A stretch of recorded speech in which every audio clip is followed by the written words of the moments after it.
Hello. I know some of you are starting new things and wanting to branch out into new areas. That tends to be a big chunk of those of you that I hang out with, loving to explore new territory, create new paths, not only just for yourself, but even creating new pathways for humanity. I know that sounds big, but yeah, some of us do that every day, to be honest. In that process of creation and accessing and literally creating from your creator energy, your original, unique soul signature, there can naturally be some anxiety and uncertainty. And I know I faced this in multiple experiences of my creation. And something came through right after I started my podcast. That was in 2011. They weren't even called podcasts then. By the way, it was on Blog Talk Radio. Anyway, I just want to read you something. And I recommend this often to clients that are in those stages but what if it's not perfect? And, what if it's not right? And what if nobody listens? And what if nobody, shows up with something that I create? And this just addresses it on such a nice level. So pardon me while I read to you. Okay. And it is on my website at joreneefeeler.com / let's see, what did we call it? I think it's Which Voice Wins. Oh, Feb, so FEB for February, -2011 voice wins is where it is if you want to look for it yourself. Okay, so Which Voice Wins? And I created this literally like right after I launched the first one. Okay, I launched a weekly radio program focusing on spirituality and personal ascension on January 18th, 2011. I tend to be pretty courageous about new adventures, allowing in more excitement, energy than fear. The show's format was created through my higher self and guides and my other advisors from the higher realms. It is a format I'd never come across, feeling very new and fresh. I understood their ideas and the beautiful opportunity the format provides for meaningful, soulful conversation and growth in a way that suits my energy signature and soul blueprint. I feel very divinely led with this part of my path. Every show is archived. I did not listen to the first show. I can view reports on how many have listened to the show live and in archives and have been pleasantly surprised at the number of total listeners. I did listen to the second show, and this is where my story begins. In listening to myself for a 90-minute broadcast, it was fascinating how my egoic analyzer mind seemed to grab the front row seat, virtual pen and paper in hand, making notes of all the areas for improvement. I could almost hear my egoic self point out all of my ums and pauses, as well as some judgmental criticism of my display of emotion during the channeling at the end of the broadcast. My egoic part carefully analyzed my performance, judging it relative to my favorite teachers and radio hosts who deliver such polished, smooth performances. I acquired a very clear and wide distinction. I knew that chime was going to come in, sorry. I acquired a very clear and wide distinction between me and them, thanks to this very analytical,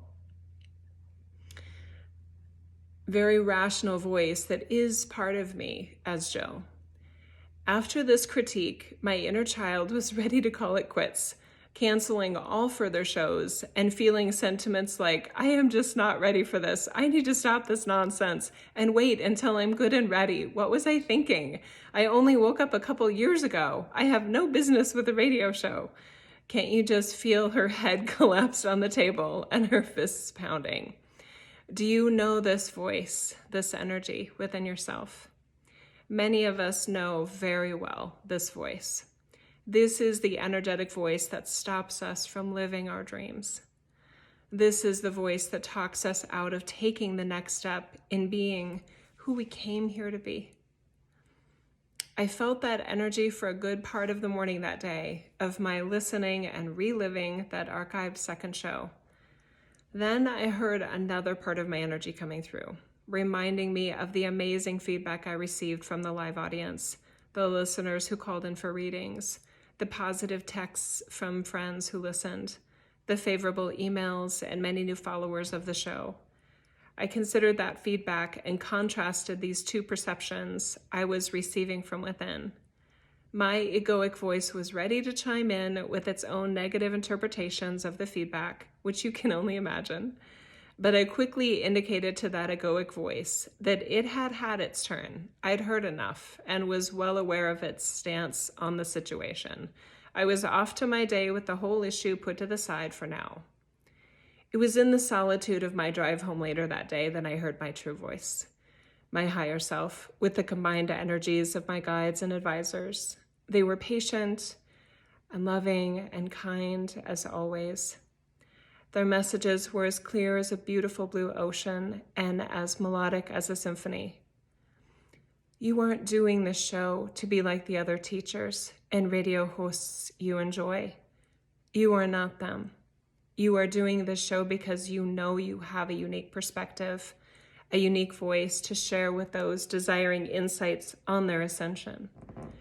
The beings you have reached and will reach are listening, feeling, and connecting with your unique vibration. They are not evaluating how you are saying it, my sweet. They are too enthralled in what you are saying, what you are helping them remember about their own magnificence, their own divinity. You know you are here to make a difference.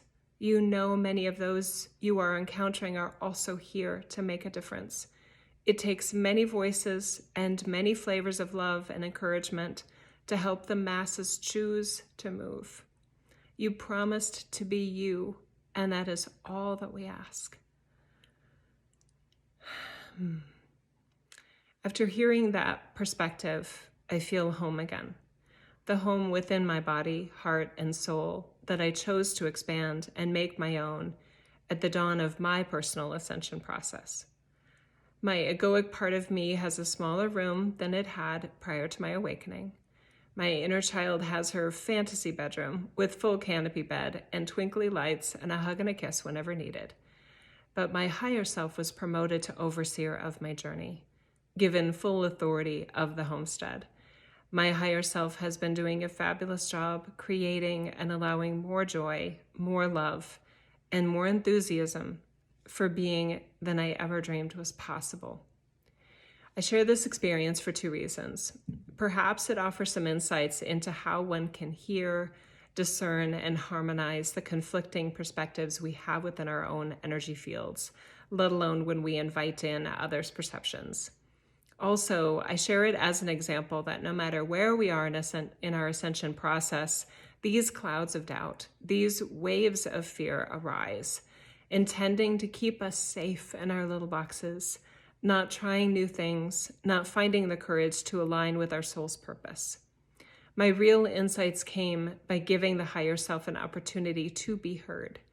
In this instance, I had to wait for the other perspective, knowing it would come for me closer to the end of that day.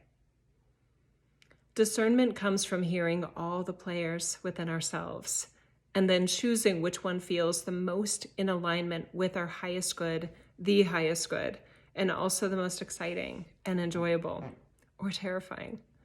So many of us shut down the whole process once the egoic voice lays in with its negative judgment or the inner child slams its fist that the whole idea is pure nonsense.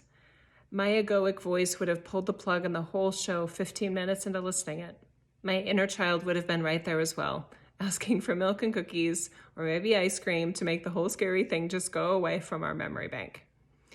Each voice within has the power you afford it. Which one is serving your highest good? Do you want to be safe or do you want to be you? So I guess you know which voice I've given the most power to in this little dialogue within my own energetic field. Which one are you listening to? Who has the smallest bedroom in your personal abode of your energy field? Who is the master of the house? And how are you feeling about your creation and allowance of joy, love, peace, and harmony that we are all offered in our journey here on earth at this wondrous moment? The voice, thoughts you are giving power to is determining, creating your present journey.